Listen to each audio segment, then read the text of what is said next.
Parents, what's the most heartbreaking thing your child confessed that shattered your world? My daughter Zoe was always the perfect kid. Straight A's, never missed curfew, polite to adults. While her friends were experimenting with makeup and boys, she was reading in her room or volunteering at the animal shelter. At 16, she was more responsible than most adults I knew. That's why I didn't think twice when she started spending more time with her youth group leader, Pastor David. He was young, charismatic, and all the kids loved him. When Zoe said she was staying late for Bible study or going to extra youth events, I was proud. She's really finding her faith, I told my husband. David's been such a positive influence. Zoe would come home glowing after youth group, talking about how Pastor David understood her in ways we never could, how he saw her potential, how special she was. I thought it was sweet. Then she started having nightmares. Waking up screaming, but refusing to talk about them. Her grades slipped. She stopped eating dinner with us, claiming she wasn't hungry. When I asked what was wrong, she'd just say she was stressed about college applications. The breaking point came on a Tuesday night in March. I heard her crying in the bathroom around 2 a.m. Not just tears, but wrenching sobs that made my heart race. I knocked softly. Zoe? Honey, what's wrong?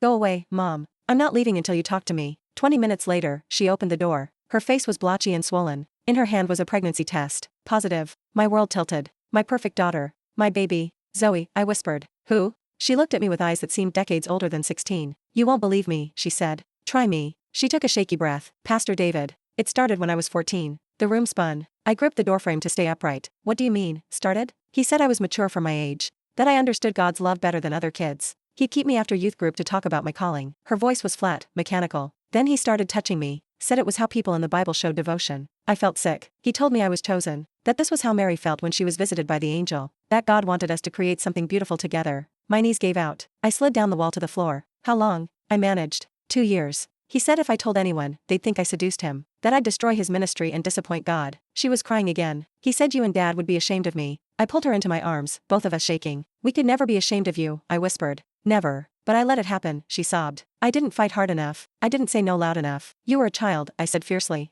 This is not your fault. The next morning, I called the police. Then the church board. Then every parent in that youth group. Pastor David was arrested at his house while preparing for Wednesday night service. They found photos on his computer. Journals detailing his relationships with multiple girls over the years. Zoe wasn't his first victim. She was his fifth. During the trial, I learned about grooming techniques, religious manipulation, and how predators use positions of trust. I learned that my daughter's perfect behavior had been trained into her through months of psychological abuse. David got 25 years. The church paid a settlement that will cover Zoe's therapy for life. Zoe chose to terminate the pregnancy. We held each other and cried for hours afterward. She's 22 now, finishing college, and planning to become a social worker specializing in religious trauma. She says she wants to help other kids find their voices. Sometimes she still has nightmares. Sometimes she still blames herself, but she's healing. The hardest part is knowing I sent her to him every week with a smile, thinking I was raising her right. I was so proud of her faith. I never realized someone was using that faith to destroy her.